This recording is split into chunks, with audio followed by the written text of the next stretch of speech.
So basically, I was fed up of writing this long list of like, you've got to do this, this, this, this, and I'm like, kill me now. There's too many things I have to do, and then I just feel like I've lost my life already. Instead, I did something like this,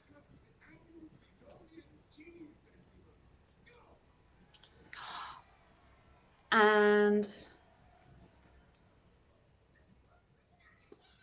I don't know if it's showing to you backwards. It's backwards on mine.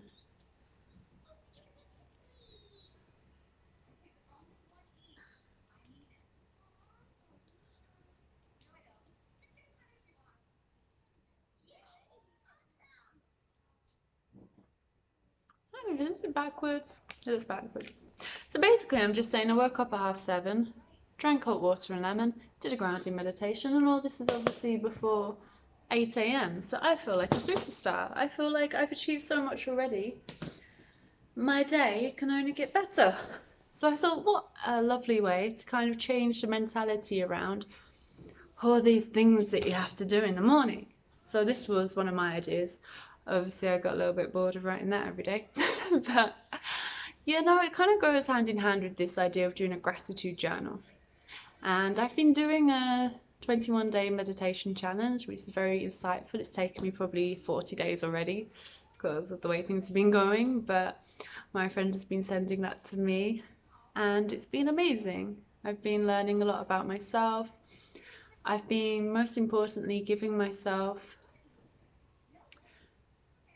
a question to reflect on, specific moments in my life to like write about and understand, and then also many things to feel grateful for and to put into perspective about the past and about the future, and taking the time, the first 10 minutes of the day when I wake up, just to not, this is something I really feel strongly about, in the first probably hour of the day and the last half hour I'm a bit not so good with lately, but the first hour I'm very good with now, where I just don't take anything in. So when I sleep, I turn off my internet anyway, and then when I wake up, I listen to a meditation if I can, but that does involve putting the internet on, so they're always like beep beep beep, and I'm like, don't take it in. And then I just try to just clear my mind and just take in a positive energy, take in a positive idea, just breathe and reconnect and just feel, just gather yourself for the day, basically. Gather yourself nicely before this and that is thrown at you, because you don't need stimulating. I've realized actually the most interesting thing, because I have a tendency to eat too much when I'm bored, feeling lonely, feeling stressed or anxious, and there's many things behind it. We don't need to try and go into the psychology.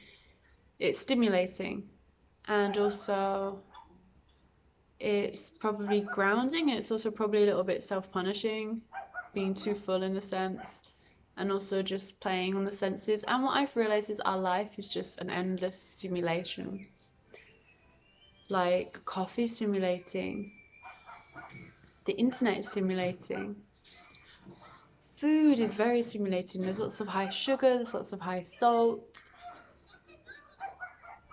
Your thoughts are stimulating. Your thoughts are always creating like anxiety, excitement, stress, because who just wants to live in like a flatliner, like you're dead already?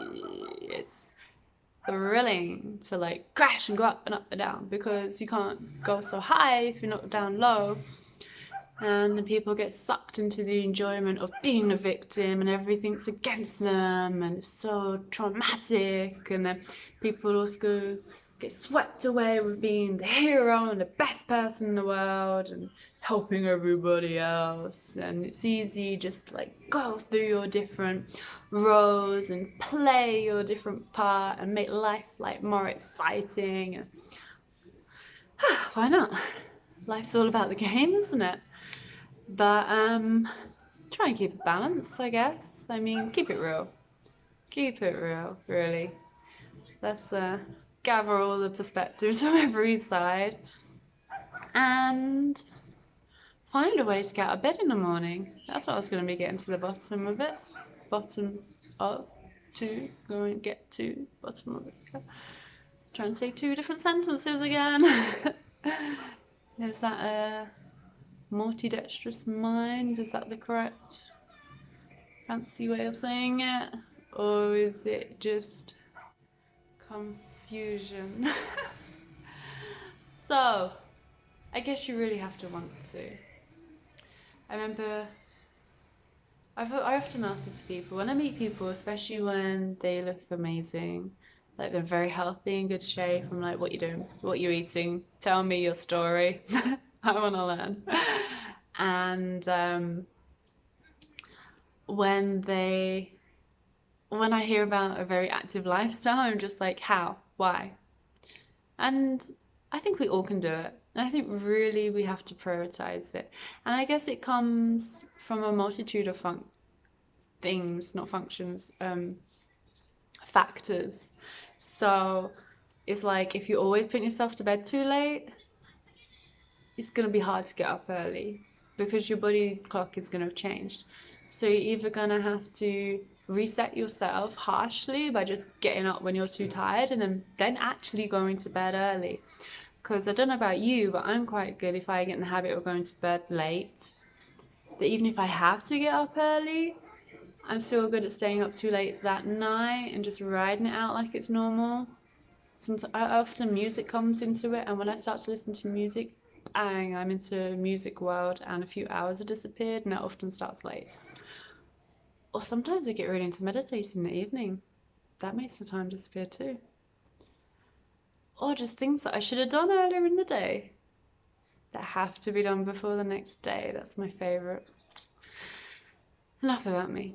So the point is that then you have to balance it back out. So if we're in the wrong body clock, this is something, that's what I'm in at the moment. I'm going to bed a bit too late to get up that early. So I'm just gonna have to put the alarm on the other side of the room and get out of bed. Just do it. But then I'm gonna have to balance it by not having a coffee at 5 p.m. or even probably 2 p.m. if I'm honest with you, because I'm a bit caffeine sensitive. And going to bed around 10. Maybe even 10, and giving myself time to settle down, read, and not screen. Not flick, not surf. Read and sleep. Then we've created a new balance and we're starting a new cycle. And then to continue it the next day, so maybe alarm across the other side of the room again. And then there is just mentally giving yourself the talk. The times I've woken up actually the best in the mornings have been when I have said to myself the night before, yes, you're gonna do it, yes, you're gonna do it, I wanna do it. And I kind of imagine myself, I imagine the excitement, and I'm like, wake up, it's amazing. And then I feel it. And I just like create this like such a good, yes, I want to. And just trying to like plant that seed, just even to plant the idea, because again, I'm going to say I don't know about you, but I am a master. Like sometimes I actually think my phone is broken, my alarm is broken, it has broken down. I definitely set it, but nothing happened this morning, nothing. It's a lie. It's a bare bogus lie. It happened, and it happened 7 or 8 times, like all of the alarms that I set, including snooze probably, and sleep brain just wiped it out. It was just like, there is no phone. Phone disappeared from this reality. 100%. So that is literally what happens to me. So in almost like just giving myself this mental seed that I'm planting, it's not so much the good energy, it's just the awareness of understanding in the morning that when that alarm goes off, I want to wake up. It means something. It's not just a, if you could, then you should, and you kind of would want to, but you don't have to. Because that's what it says to me every other morning. I know in the back of my mind I don't have to. That's the difference between getting up early for yourself and getting up early for work. Because work, you know, you have to. It's your priority because you need to, because you have to have the money to survive, and it means a lot to you. It's, wow, that is a priority. You're not going to let that one slide. Unless, you know, it's been a heavy night. And even then, that should be a rarity. And but when it comes to yourself, it's changing. When it comes to yourself, it's like, yo, I could tell everyone until I blew in the face how much I want to do that, and it'll make me feel better. Like, I'm pretending it's a priority, but when it comes to the crunch, I'm not going to prove it. And you're not proving it to yourself. Actions are where it's at. Words are just a way to try and understand the action, a way to try and give the potential of an action meaning, but it's just vibrations. The action is it's actually something happening. We're not going to go into quantum physics. A can of worms opening. What is not a vibration? What is solid?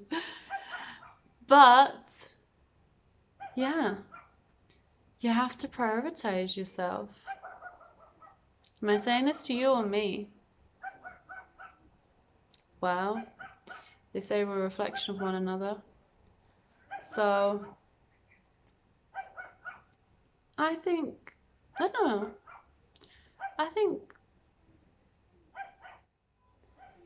it's a balance. I think you have to have a good lifestyle.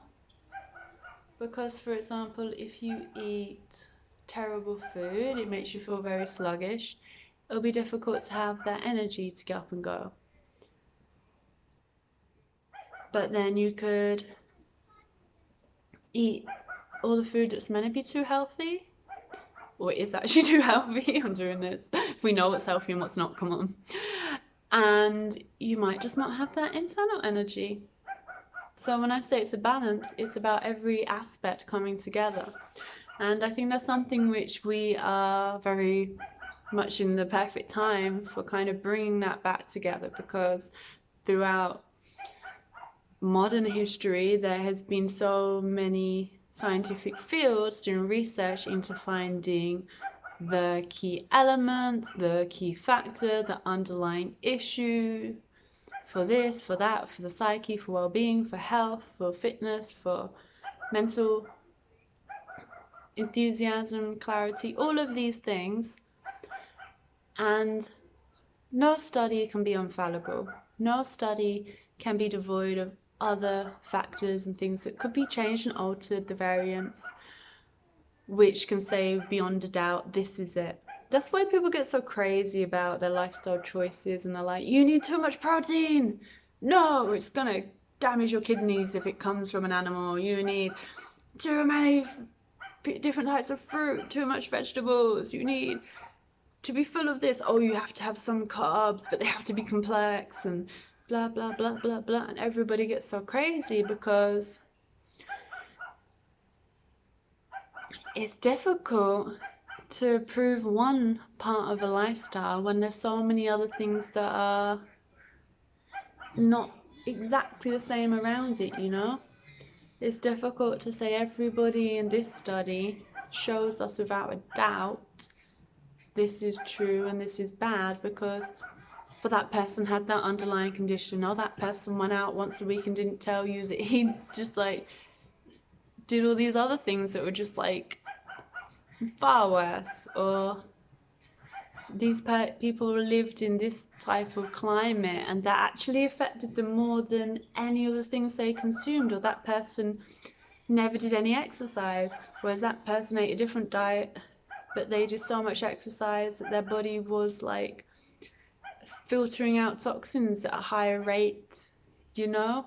So I'm not putting weight into any argument and I'm withholding any thoughts on this. I'm just saying that that's why the debates become so fiery, and that's why people can come along and fund false debates, fund false studies to purposely confuse you even more, because it cannot be taken out of context. It cannot be one defined feature, factor, or role, or magic ingredient to fix you. It's just not going to happen. It's a package. It's kind of fun. You don't want to live with like one finger, would you? So you have to keep the nails and all your fingers in good condition. Did you like my example? I thought it was perfect just then, on my finger waving. Basically, yeah, I'm going to put the alarm on the other side of the room. That's what I'm going to do, isn't it? Long story short, I'm going to say to myself, you are doing this, and I'm going to put the alarm over there. And tomorrow, I'm going for a run. Part of me is a little bit intimidated because it's my first time to go running in the morning in a new area. It's not new, I've been here for quite a while, but it'll be my first time to go out running. And for me, as much as like I'm totally cool with doing stuff like this, it's still like a little bit like of a mental hurdle just to like take that first step. And I think a lot of people can probably relate to this because we all feel like it. But one thing I know for certain, for my physical well-being, I felt a bit for my mental well-being, because we can always sharpen that one up, and for being in action, you know, objects in motion stays in motion. We need to get out there and get that flow going.